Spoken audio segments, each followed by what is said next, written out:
ये सुई इसीलिए हमारे सनातन धर्म में बेटी की विदाई में चलनी, झाड़ू, सुई और अचार। हमारे यहाँ बेटी की विदाई में पापड़ देते हैं, बड़ी देते हैं, जो चीज खराब ना हो।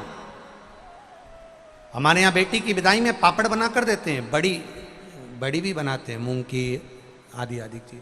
पर कुछ चीजें हमारे यहाँ बेटी की विदाई में नहीं जाती महाराज। एक सुई, दूसरी जम के बोलो जरा, झाड़ू, तीसरी चलनी और चौथी अचार की बरनी। ये चीजें नहीं।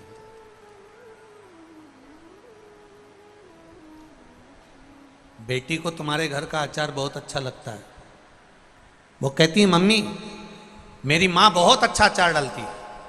तो बेटी से कह देना बेटा एक काम कर, तू केरी मंगवा के रख ले, तू गोंदिया मंगवा के रख ले, नींबू मंगवा के रख ले, मैं आऊँगी आधा घंटा के लिए तेरे यहाँ अचार डाल के वापिस आ जाऊँगी।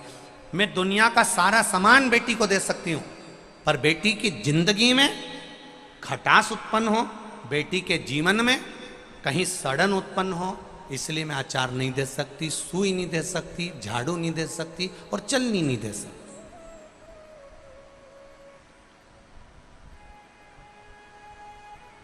ना जाने कौन कौन तुमको अकल दे देता है। संक्रांति के टाइम पर जब मकर संक्रांति आती है ना, तब माताएं 13 चीजें बांटती है। इधर बेटमा साइड बांटते कि नहीं बांटते? अरे बोलो, जम के बोलो। बांटते हैं।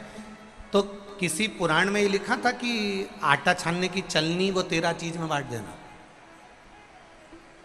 पर माताओं में ना जाना कहां से वो लेकर आ गई कि मैं तो अब की बार 13 चीज में चलनी बांटूंगी। कौन ने कहा ये बांटने का?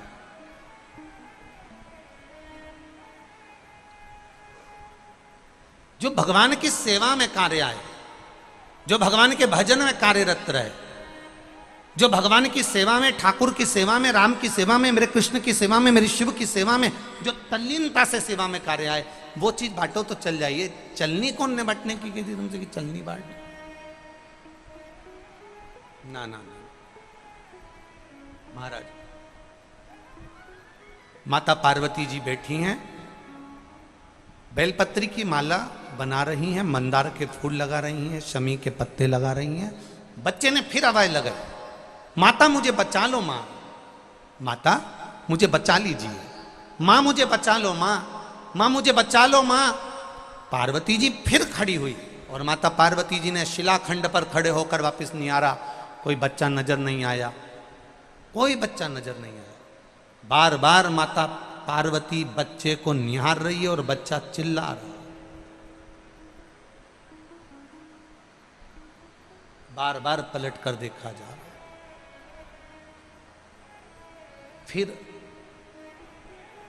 जब देखा पार्वती जी ने कि कोई समझ में नहीं आ रहा कि आखिर हो कौन रहा है, कौन चिल्ला रहा है, कौन बोल रहा है, किसको मालूम। थोड़ी देर बाद मां फिर सेवा में तल्लीन हुई। शिव महापुराण की कथा कहती है जब जब आप सेवा में तल्लीन होंगे, जब जब आप भगवान की सेवा में जाएंगे, जब जब आप किसी अच्छे कार्य के लिए अग्रण्य बनेंगे, तब कोई ना कोई आपको रोकने का प्रयास करेगा, किसी न किसी तरह से तुम्हें थामने का प्रयास करेगा, किसी न किसी तरह से तुम्हें रोकने का, अवरुद्ध करने का प्रयास किया जाएगा। पर तुम्हारी भक्ति प्रबल होना चाहिए, दृढ़ता प्रबल होना चाहिए।